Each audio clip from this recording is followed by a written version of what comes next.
नमस्कार प्रिय श्रोता बंधुरा राधा कृष्ण विद पियाली चैनेले आमी पियाली आछि। आज के आपनारा शुनछेन शिवपुराण।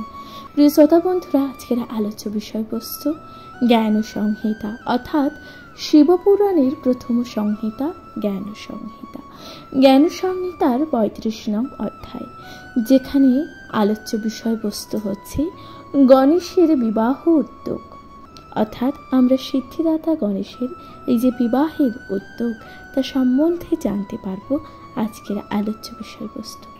শুনতে থাকবেন শিবপুরাণ। জগদীশ্বর ও জগদম্বা দুইজনেই চিন্তা করতে লাগলেন তাদের দুই ছেলেকে কিভাবে বিয়ে দেবেন। কার্তিক ও গণেশ দুজনেই তাদের অত্যন্ত প্রিয় দুই ছেলে। আমি আগে বিয়ে করব বলে দুজনেই নিত্য কলহ করে। এতে শিব ও পার্বতী অত্যন্ত বিস্মিত হয়ে পড়ে। কিভাবে কার প্রথমে বিয়ে দেবেন, কি করা উচিত তা নিয়ে দুজনে চিন্তা করতে লাগলেন। শিব ও পার্বতী একদা যুক্তি করে একই সঙ্গে দুই ছেলেকে ডেকে বললেন, হে পুত্রদ্বয়, আমরা একটি নিয়ম করছি, তোমরা তা শোনো। তোমরা দুজনেই সমান, কেউ কম বা বেশি নও। সেই কারণে এই সিদ্ধান্ত নিয়েছি যে এই পৃথিবীর আগে ঘুরে আসতে পারবে যে তারই আগে বিয়ে দেওয়া হবে। মন্দির থেকে বের হয়ে গেলেন। তখন গণেশ বারবার চিন্তা করতে লাগলেন, কি করব, কোথায় বা যাব। আমি পৃথিবী ভ্রমণ করতে পারবো না, কারণ এক ক্রোশ পথ গেলেই আমি আর তো যেতে পারবো না। আমি পৃথিবী ভ্রমণ করতে পারবো না, কারণ গণেশ তখন চিন্তা করতে লাগলেন যে আমি এক ক্রোশ পথ কোনো রকমভাবে অতিক্রম করতে পারবো না। সুতরাং গণেশ তখন কি করলেন, সেই আমি গোটা পৃথিবী ভ্রমণ করে আসবো তা অসম্ভব। সুত বললেন, হে দ্বিজগণ, গণেশ এই কথা ভাবতে ভাবতে যা করছিলেন তা সমস্ত শুনুন। বাবা মা অর্থাৎ শিব ও দেবী পার্বতী কে বললেন, হে পিতো, হে মাতো, আপনাদের পুজো করার জন্য এই দুই আসন পেতেছি, এই আসনে বসুন। গণেশের এই কথা শুনে জগদীশ্বর ও দেবী পার্বতী তখন দুজনে দুই আসনে বসলেন। গণেশ বাবা মাকে ভালো করে পুজো করলেন। পুজো শেষে বাবা মাকে 7 বার প্রদক্ষিণ করলেন। 7 বার বাবা মাকে প্রদক্ষিণ করে অত্যন্ত ভালোবাসার সঙ্গে হাত জোড় করে বললেন, হে মাতো, আমি মনে করি যে অগ্রে আমার বিবাহ হোক। শিব ও পার্বতী বললেন, তুমি সসাগর পৃথিবী ঘুরে এসো, কার্তিক তো যাচ্ছে, তুমিও তাড়াতাড়ি যাও। যদি তুমি আগে ঘুরে আসতে পারো তাহলেই তোমার বিবাহ হবে। কথা শুনে গণেশ রেগে গেলেন। তিনি বললেন, আপনারা আমার কথা ভালো করে শুনুন। আমি 7 বার পৃথিবী ঘুরিয়ে এলাম, তবে কেন এই কথা বলছেন? এই কথা শুনে তখন শিব ও পার্বতী বললেন, হে পুত্র, এই জল ও জঙ্গলে ভরা পৃথিবীকে তুমি কখন প্রদক্ষিণ করে এলে? আমি যে আপনাদের পুজো করে 7 বার ঘুরে এলাম, এটা কি পৃথিবী প্রদক্ষিণ নয়? ধর্মের কথা যে বেদ শাস্ত্রে লেখা আছে, যেখানে অর্থাৎ কি লেখা আছে, সেখানে এমন কথাই লেখা আছে যে তবে এই কথা কি সত্যি নয়? বেদে আছে, যে ব্যক্তি বাবা মার পুজো পূর্বক তাকে প্রদক্ষিণ করে তার পৃথিবী প্রদক্ষিণের ফল হয়। এতে কোনো সংশয় কিন্তু নেই। যে ব্যক্তি বাবা মাকে ঘরে রেখে তীর্থে যায় তার বাবা মাকে বধ করার মতন সমান পাপ হয়। বাবা মার পাদ ও পদ্মই হলো ছেলের প্রধান তীর্থ, আর স্ত্রীর কাছে স্বামী হলো প্রধান তীর্থ।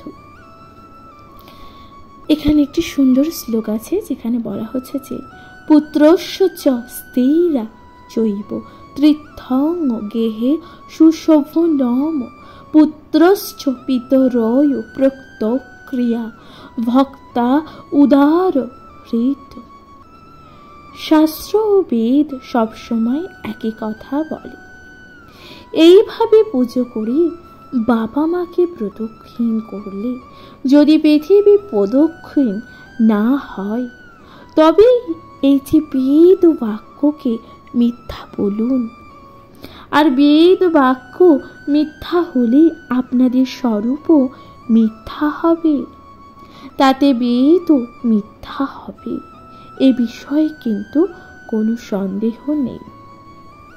আমার যাতে শীঘ্রই শুভ বিবাহ হয় তাই করুন, অথবা বেদ ও শাস্ত্রকে মিথ্যা বলুন।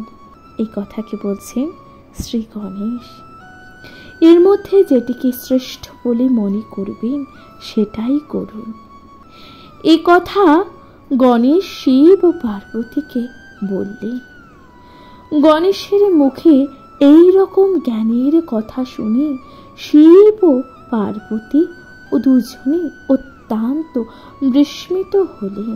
তাহলে শ্রী গণেশের মুখে এই কথা যখন শিব ও পার্বতী শুনলেন তখন তারা কিন্তু বিস্মিত হয়ে গেলেন এবং চিন্তা করতে লাগলেন কি ঠিক।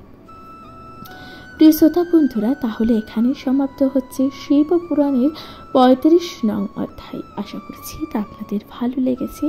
অবশ্যই আপনাদের মূল্যবান মতামত দিয়ে জানাতে ভুলে যাবেন না। চ্যানেলে প্রথমবার শুনে থাকলে অবশ্যই চ্যানেলটিকে সাবস্ক্রাইব করে দিয়ে লাইক কমেন্ট শেয়ার করে পাশে থাকবেন। প্রিয় শ্রোতা বন্ধুরা, কমেন্ট লিখতে ভুলে যাবেন না। হর হর মহাদেব।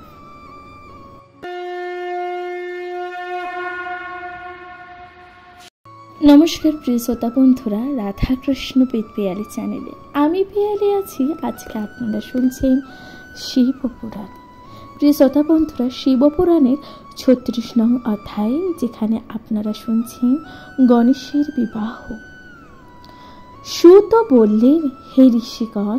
এরপর শিব ও পার্বতী অত্যন্ত সুবুদ্ধির অধিকারী গণেশকে বললেন, বৎস, তুমি ঠিক বলেছ। তুমি মহাত্মা, তোমার বুদ্ধি নির্মল। তুমি যা বলেছ সে সবই সত্য। দুঃখ উপস্থিত হলে যার বুদ্ধিরও বেশি বিকাশ ঘটে তার দুঃখ সহজেই মোচন হয়।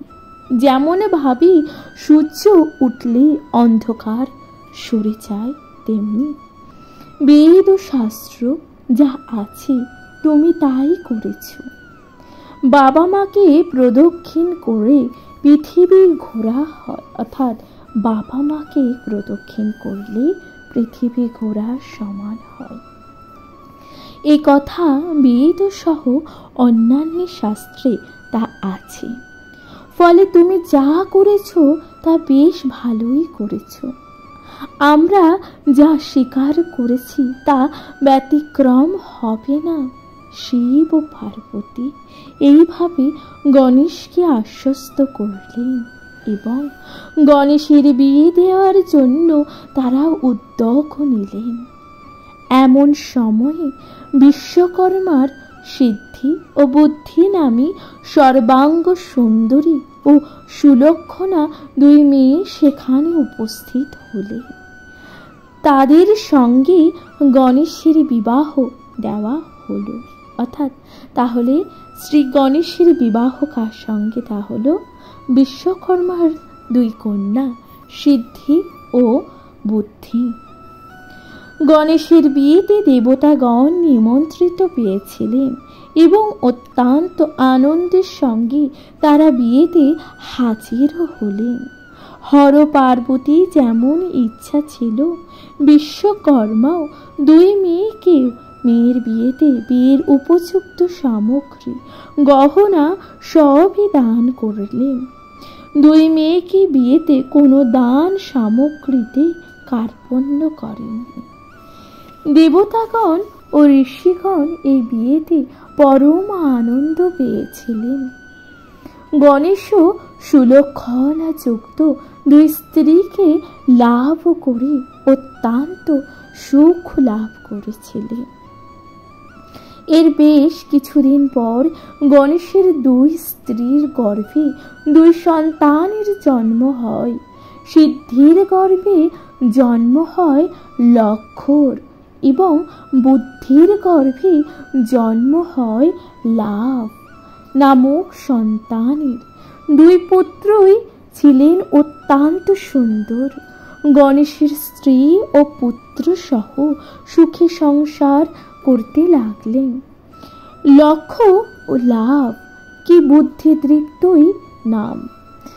স্ত্রী ও পুত্র সহে সুখে সংসার করতে লাগলেন। লক্ষ ও লাভও কি বুদ্ধিদৃপ্ত তখন ছিলেন। এমন সময় কার্তিকও পৃথিবী প্রদক্ষিণ করে শেষ করলেন। তিনি কৈলাসে এসে হাজির হলেন। সেই সময় নারদ এসে কার্তিকের সঙ্গে গোপনে দেখা করলেন।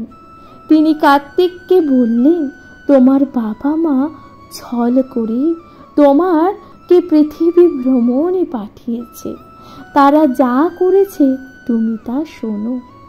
তোমার বাবা মা গণেশকে বিয়ে দিয়েছে এবং গণেশের দুই স্ত্রীর গর্ভে দুই সন্তানের জন্ম হয়েছে।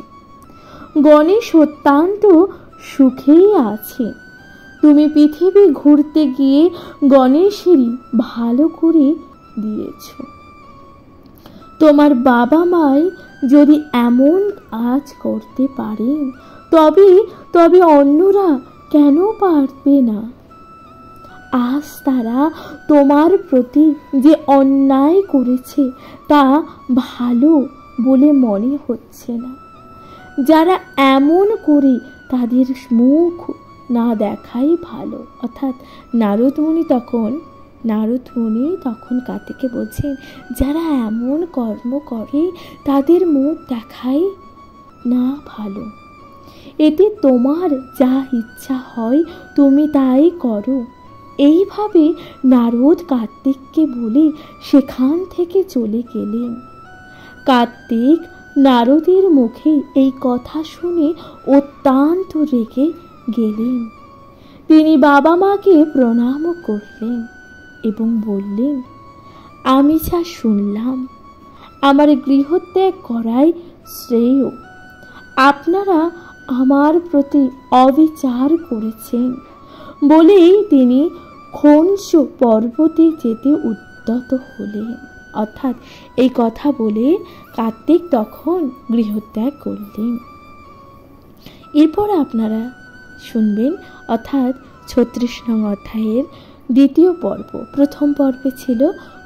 প্রথম পর্বে আপনারা শুনলেন গণেশের বিবাহ এবং দ্বিতীয় পর্বে আপনারা শুনবেন কার্তিকের গৃহত্যাগ। শিব ও পার্বতী কার্তিককে বললেন, বৎস, তোমার বিয়ের জন্য আমরা বাগদান করেছি, এখন তুমি গৃহত্যাগ করে যাবে না।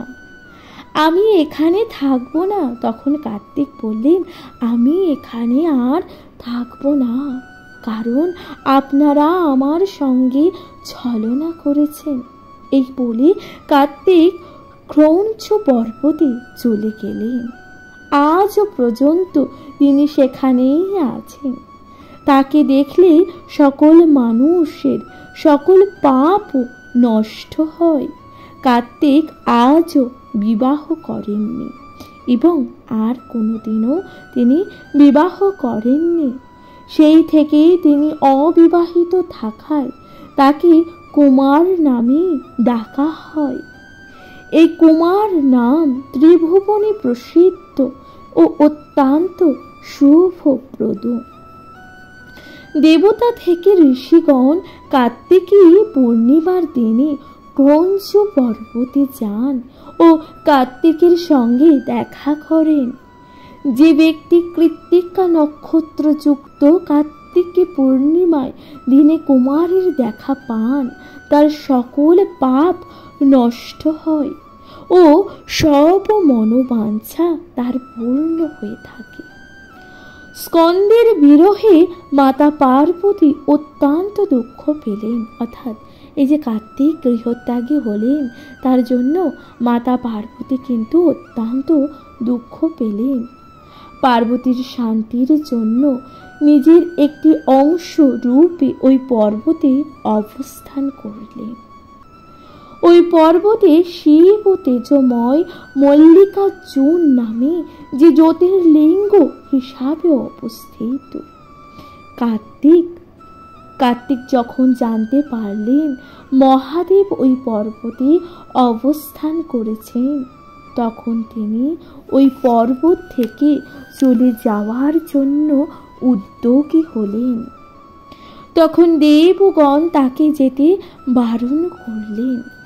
তাদের প্রার্থনায় কার্তিক আবার আগের অবস্থান থেকে 3 যোজন দূরে অবস্থান করলেন। মানুষ ওই ক্রৌঞ্চ পর্বতে কার্তিককে দেখার জন্য আজও যান। কথিত আছে অমাবস্যার দিনে স্বয়ং শিব ও পূর্ণিমার দিনে স্বয়ং দেবী পার্বতী ওই স্থানে অবস্থান করেন। প্রিয় শ্রোতা বন্ধুরা, তাহলে এখানে সমাপ্ত হচ্ছে 36 নং অধ্যায়, যেখানে আপনারা জানতে পারলেন শ্রী গণেশের বিবাহ এবং কার্তিকের গৃহত্যাগ। আশা করছি তা আপনাদের ভালো লেগেছে। প্রিয় শ্রোতা বন্ধুরা, আপনাদের গুরুত্বপূর্ণ মতামত দিয়ে জানাতে ভুলে যাবেন না। এর পরবর্তী অধ্যায় 37 নং অধ্যায় আপনারা অবশ্যই তা শুনতে থাকবেন এবং কমেন্টে লিখতে ভুলে যাবেন না। হর হর মহাদেব।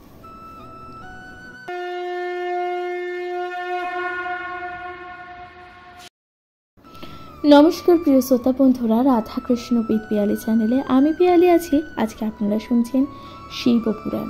প্রিয় শ্রোতা বন্ধুরা, শিবপুরাণের 37 নং অধ্যায় আপনারা শুনছেন শিবের মাহাত্ম্য ও রুদ্রাক্ষের যে ব্যাপকতা। ঋষিগণ বললেন, হে সূত, এখন আপনি শিবের মাহাত্ম্য ও রুদ্রাক্ষ সম্পর্কে বিশেষভাবে বর্ণনা করুন। আপনি ধন্য ও কৃতার্থ। আপনার সঙ্গে সব সময় থাকার ফলে আমার জীবন সার্থক হয়েছে। এর বেশি আর কি বা বলবো। এই কথা শুনে সূত বললেন, আপনারা মানুষের মঙ্গলের কথা চিন্তা করে ভালো কথাই জানতে চেয়েছেন। আপনারা ধন্য, অতি পবিত্র।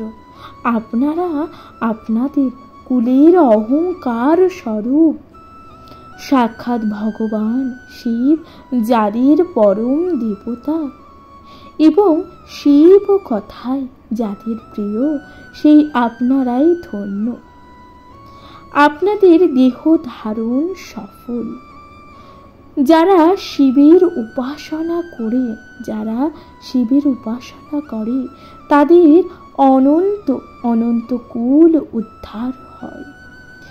যে সমস্ত ব্যক্তি সর্বদা মুখে শিব ও শিব উচ্চারণ করে এবং খড়ির ও কাঠের অলঙ্কারে যেমন লোকে স্পর্শ করে না, সেই সময় কোনো পাপও সেই ব্যক্তিকে স্পর্শ করতে পারে না।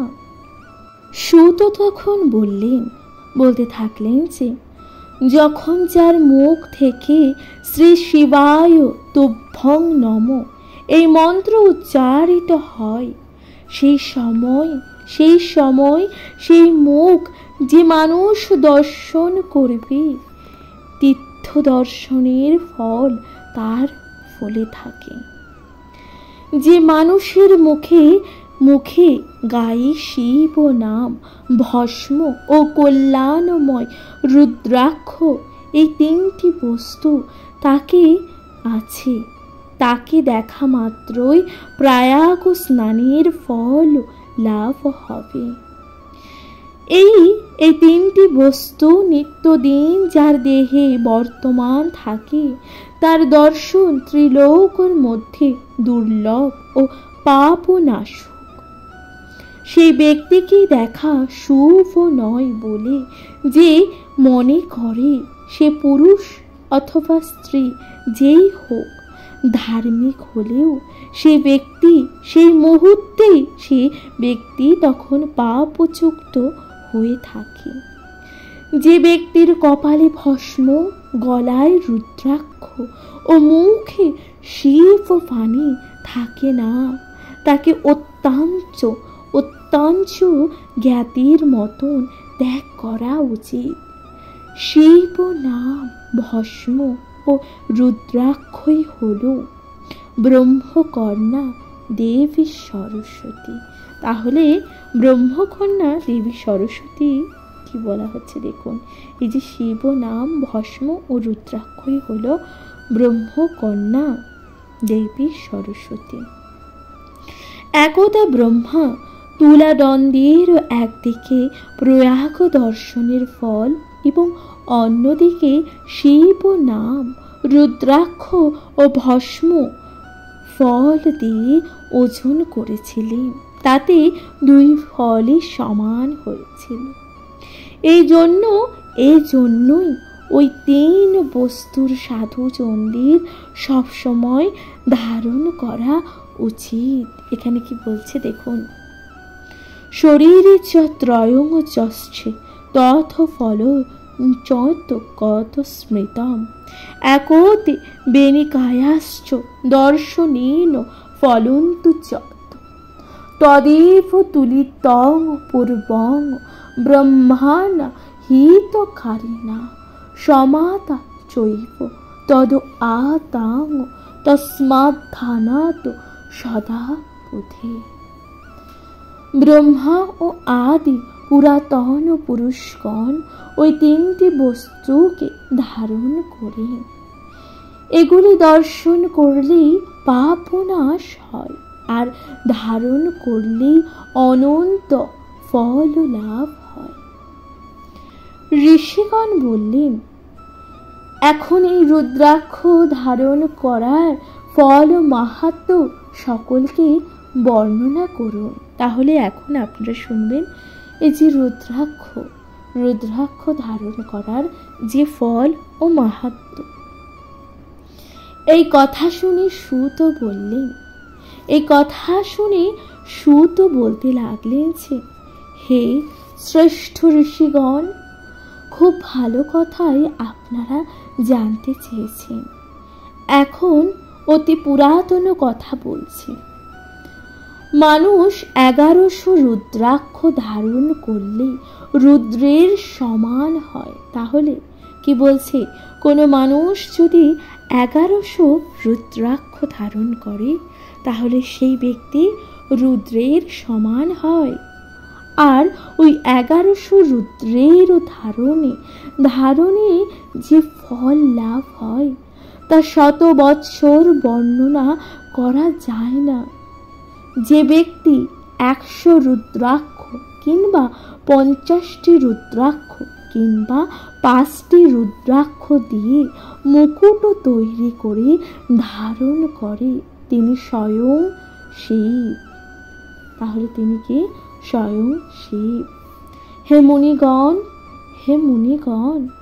ওই মুকুট ধারণ করে 360টি রুদ্রাক্ষ যজ্ঞ সূত্র দিয়ে গেথে 3 বার আবৃত্ত করে যক্ষের উপবীত হিসাব ধারণ করবে।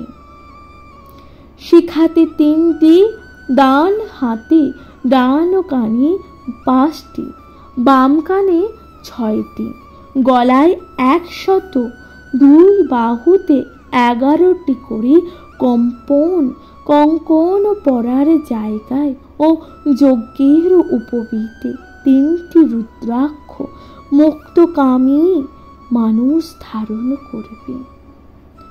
50টি রুদ্রাক্ষ একটি সূত্র দিয়ে গেঁথে নাভিদেশে ধারণ করবে।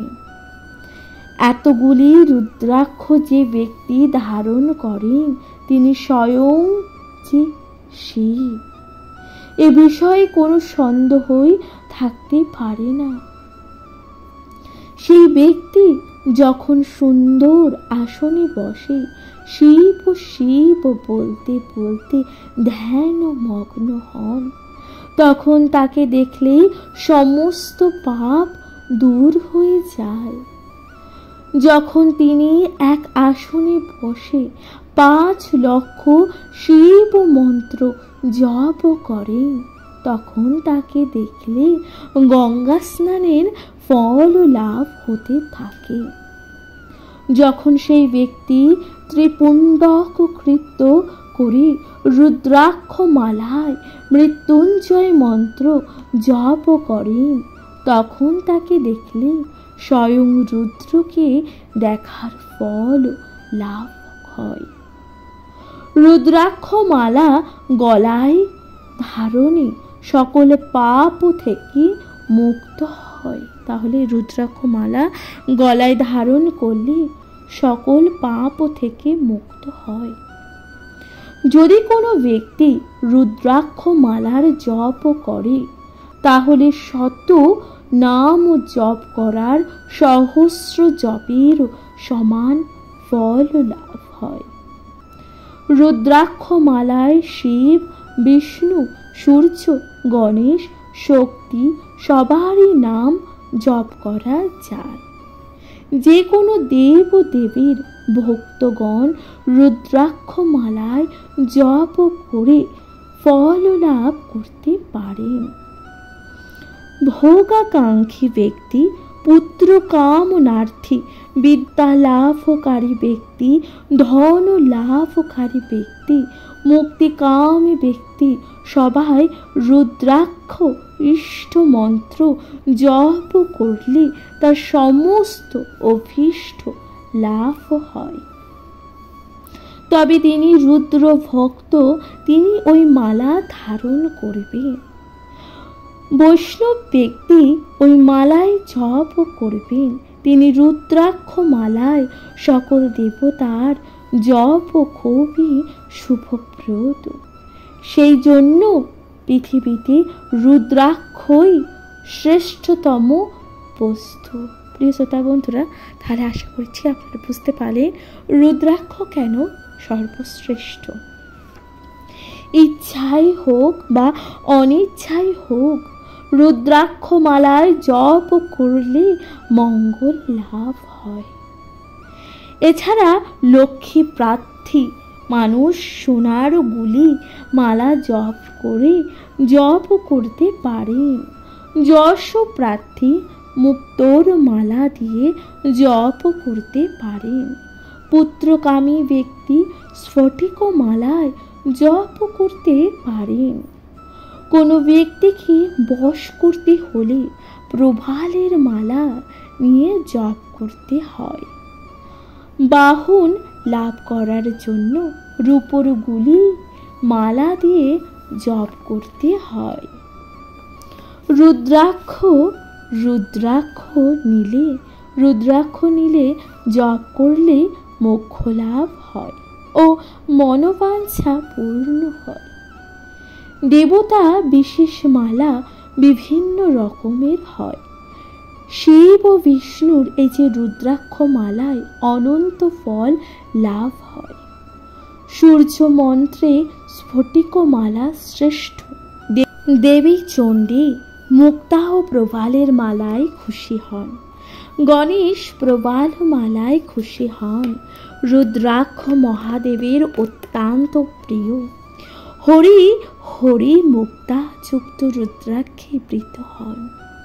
লক্ষ্মী মন্ত্র জপে সোনার গুলির মালা শুভদায়ক। তবে ব্যাস প্রমুখ ঋষিগণ রুদ্রাক্ষকেই শ্রেষ্ঠ বলেন। একমুখী রুদ্রাক্ষ হল সিদ্ধিদায়ক। তাহলে একমুখী রুদ্রাক্ষ কি বলছেন? সিদ্ধিদায়ক। যেখানে ওই রুদ্রাক্ষ থাকে সেখানে অষ্টসিদ্ধি হয়ে থাকে। দ্বিমুখী রুদ্রাক্ষ লক্ষ্মী কাছাকাছি থাকেন। তিনমুখী রুদ্রাক্ষ বিদ্যা দেবীর কৃপালাভ হয়। চারমুখী রুদ্রাক্ষে চতুর্বর্গ ফল লাভ হয় এবং পাঁচমুখী রুদ্রাক্ষে পাপ নষ্ট হয়। তাহলে আপনারা জানতে পারলেন যে 1 থেকে 5 অর্থাৎ প্রথম থেকে পঞ্চম মুখী রুদ্রাক্ষের গুণাগুণ। এরপর বলছেন যে একমুখী রুদ্রাক্ষ অত্যন্ত দুর্লভ। তা যদি বদরী ফলের আকৃতির হয় তাহলে সুখ ও সৌভাগ্য বৃদ্ধি থাকে। যে রুদ্রাক্ষ আমলকির মতো হয় সে সকল বিঘ্ন বিপদ দূর করে। চমক প্রমাণ ও চনক প্রমাণ কুল রুদ্রাক্ষ শুভদায়ক। এর মূল্য অনেক। এই মালায় প্রত্যেকটি রুদ্রাক্ষ শিব স্বরূপ। এ বিষয়ে কোনো সংশয় কিন্তু নেই। বেশ কিছু দান করে শিব স্বরূপ রুদ্রাক্ষের মালা ধারণ করবেন। তবে পুণ্যের জন্য যদি কেউ এই মালা দান করে তবে তা গ্রহণ করার কোনো দোষ হয় না। চনকের মতো রুদ্রাক্ষ বহু পুণ্য দান করে এবং এই মালা পাপ নাশ করে ও মোক্ষ লাভ ঘটায়। গুঞ্জা ফলের মতো রুদ্রাক্ষ সর্বার্থ সাধন করে থাকে। রুদ্রাক্ষ যত ছোট হবে তত বেশি শুভ ফল দান করবে। রুদ্রাক্ষ যেমন শুভ ফল দান করে অন্য কোনো মালায় তেমন ফল দেখা যাবে না।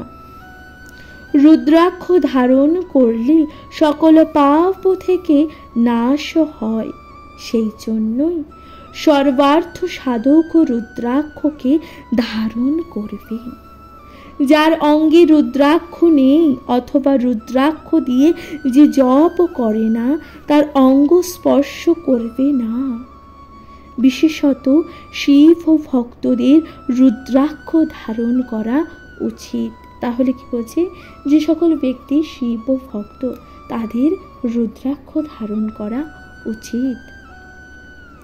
যে ব্যক্তি ভক্তির সহিত রুদ্রাক্ষ ধারণ করে সে শুভ ফল লাভ করে।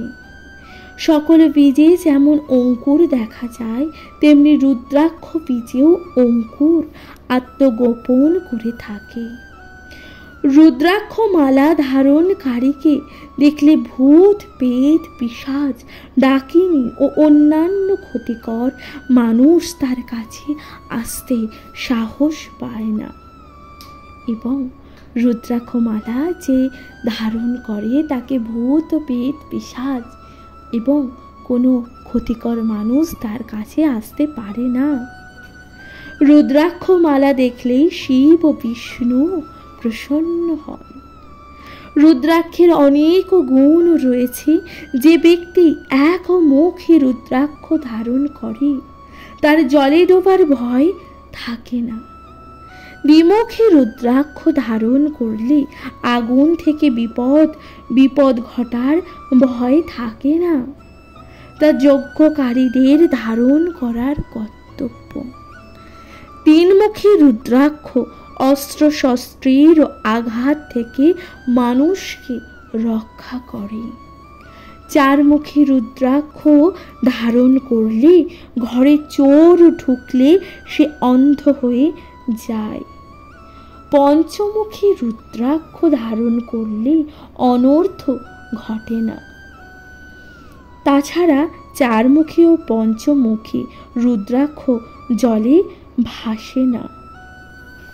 সুতরাং এখানে একটি সুন্দর শ্লোক আছে যেখানে বলা হচ্ছে যে চতুষ্মুখী তদা কেয়া চৌরস্কন্ধা ভবন্তিঃ ভবন্তিঃ জলেতু মুচ্যমানা সমুজ্যোতি ন তরে দেহ।